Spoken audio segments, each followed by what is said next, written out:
Yeah. Okay, so I'm a computer science student, and like any good science, we're gonna go theoretical. Mostly because a lot of game engines are also halfway bloatware and will take hours to download on your computer. And we're doing like 5 of them. So, and on top of that, a lot of game design is theoretical. In the sense that you have to define what is in your game and how they react with each other, and that's more of a planning stage than actually messing with the specific tools of every engine. So a lot of games are about manipulating these things called game objects. Oh, come on. There you go. Okay. And game objects are essentially just anything that you can see on your screen. So things like your player character, or the enemies or obstacles they have to avoid, or even just like the ground that they're standing on. And all of these objects have some kind of property. So like, say you have your player character, they're going to have a million different properties, and the difference between engines is how many properties they might see. So say we have a player character with like an animation. What are they doing? Are they like running, or are they climbing? What is their position? Where are they in the world?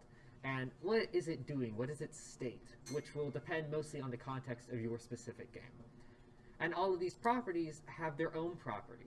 So like an animation would have a specific frame, and what's their name? Are they swinging their sword? How far have they swung that sword specifically? Are they at the end or the beginning?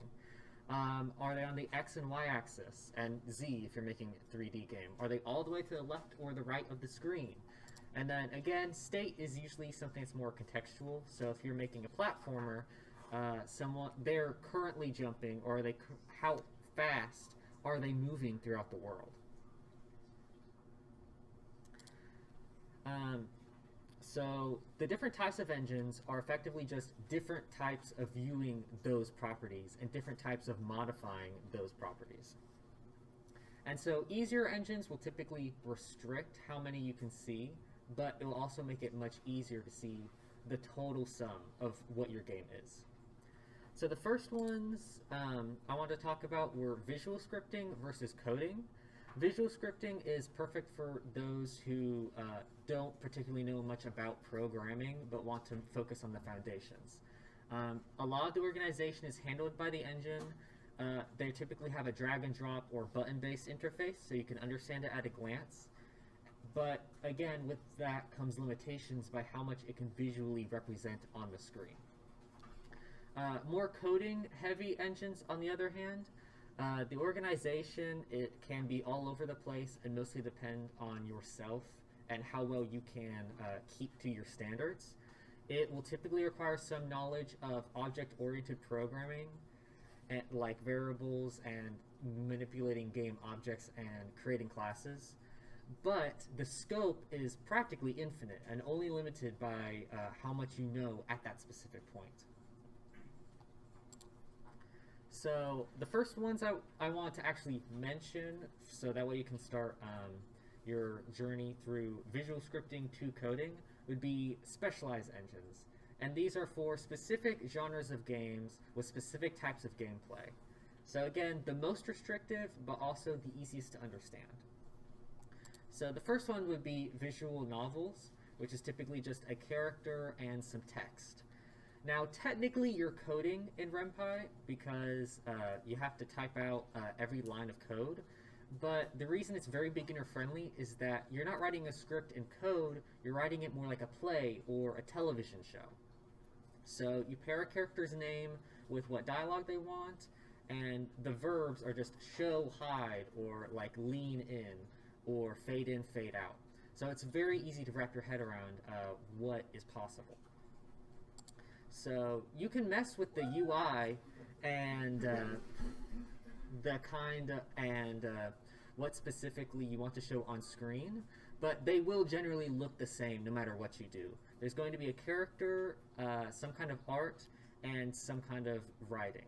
Great for those who want to focus on storytelling or art and don't really mind a lack of gameplay. The second type of genre specialized engine would be RPG Maker. What I really like about it is that it's very button-based. You click on what you want to happen, and it'll typically give you just some kind of box, and you enter one or two things. So if you don't know what an RPG is, it's a role-playing game. With a top-down view, they can interact with characters or objects, and something happens in response. On top of that, there's typically some kind of turn-based battle. So of course, in this example, a character has interacted with someone else, and it just says hello, and this is another dialogue. So if you want something a little more gameplay focused, this could be a good one for you, but again, only one specific type of gameplay. So ones like off or start again, you can customize it as much as you want. A more pixel-based approach is pretty common, but you can also do hand-drawn as well. But again, you have turn-based battles and you have a top-down perspective. So actually getting into general visual scripting is what you'll want if you don't want a specific genre or convention, or if you have some kind of idea that can't be adequately explained in a couple words. The one I preferred was Gdevelop, which is completely free and can be used in your browser, so there shouldn't be any limitations. Most of the time, Gdevelop has a predefined list of properties within the game objects, but the game objects aren't limited in terms of game genre. So for a lot of times, like, you can have a sprite which will have, like, will take in an image and you can manipulate an image, or a tile sprite which will repeat that image over and over, or a text box to either input or output text. And each one of those objects has specific properties, and once you start learning those common properties, you can begin manipulating them and creating your own games that aren't restricted to any specific genre. So the way that Gdevelop works with their code is a condition then action system, and this is great for learning the if-then control system that that underlies all of computer science.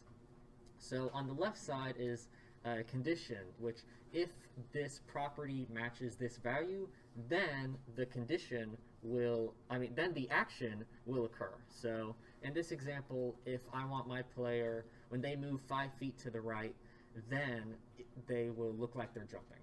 But of course, you can make it look like something else.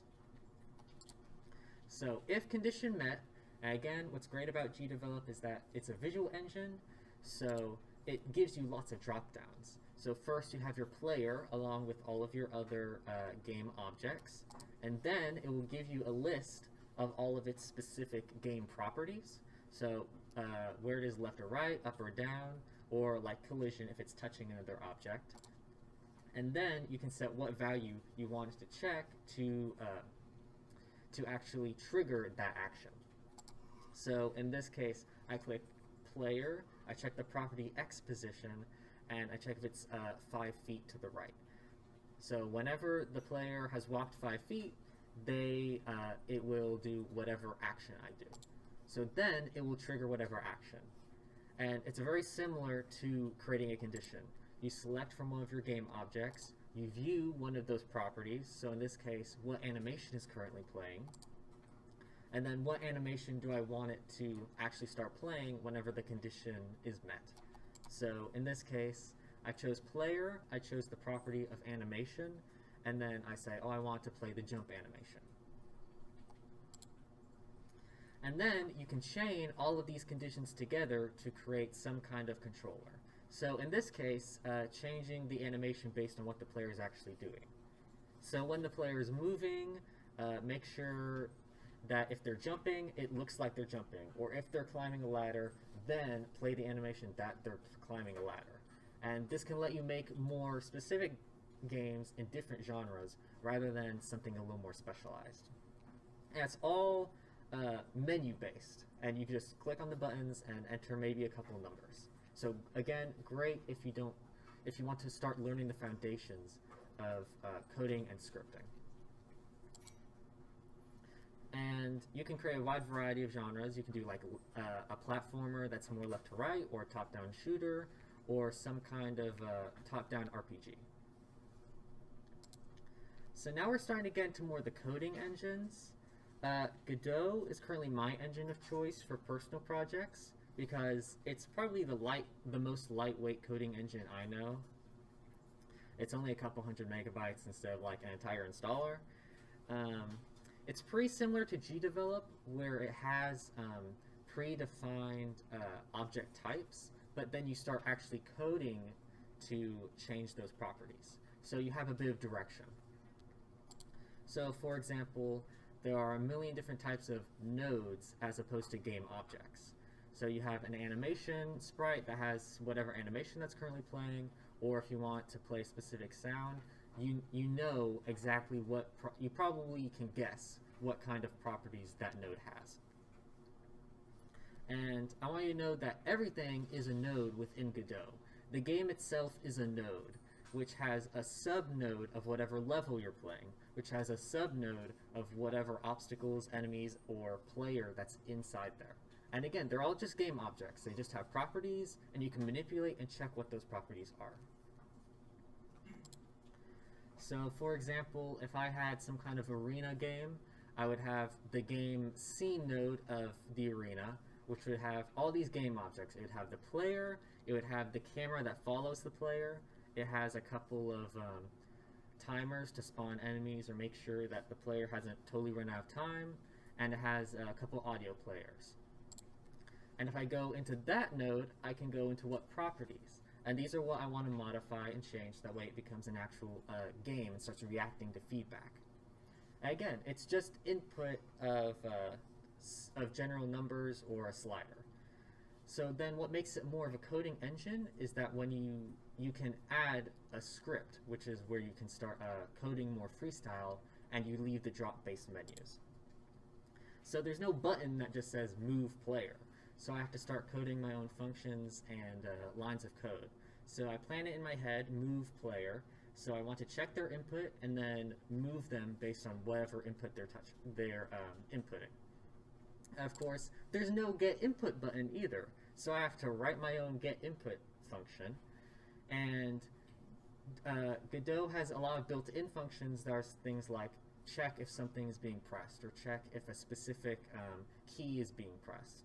So if they're pressing the move right or move left, then it just adds 1 to whatever that position is. But again, this gives you some of the most freedom, because now you can change how the game handles input. Maybe I want to reverse the player's controls for a little while. I can just set all of these to -1 as opposed to +1. So here's kind of the holy grail, Unity, which is complete coding. And I definitely don't recommend starting with this one because it's the least direction, but that also gives you the most freedom. And on top of that, it's kind of bloatware. It has a lot of tools and a lot of things that will distract you if you're just trying to get into the foundations. But a lot of it is that the game objects are completely generic. So you just create basic cubes, spheres, or just a text box. You can't really gauge what properties those are going to have, because most of the time there aren't any properties. It just gives you where it is in existence of your game, and it maybe give you a collider for something like for a 3D object like cubes or spheres, so that way it can start interacting when it starts touching. And so to add different properties, you have to add these things called components. So if I want to add gravity to my cube, I have to go and find a physics component, which again are not going to be named very intuitively. If I want to add gravity, there's no gravity component. It's called rigid body, which Unity will not explain to you in any way. You have to go look that up yourself. You have to think a little bit backwards. As opposed to looking to Unity, you have to know what you're looking for. And then, once I add that component, I've added the properties I want to modify, like in this case, mass and gravity. And scripts are the same way. They're just a different component. But instead of being from Unity, it's going to be from you. So in order to actually start modifying those properties, you have to get the subcomponent of whatever object. And you can see this starts getting really complicated very quickly because instead of clicking the create cube button, create player button, modify position, you're saying, oh, there's this cube which has a rigid body, which apparently means gravity, and you have to get that rigid body to actually start modifying the properties and turning it into a reactive game. But once you do start to figure this out, you have 100% complete freedom, because Unity, as much as it doesn't quite give direction, you can direct Unity to what you want to do.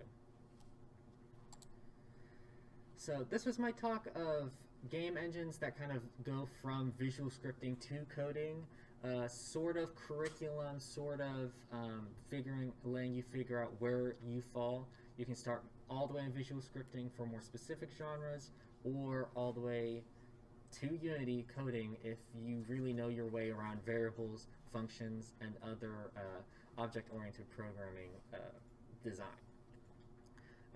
Did anyone have any specific questions about either one of these engines, such as where you can get them, or terms about object-oriented programming? I want to note that all of these are free, by the way.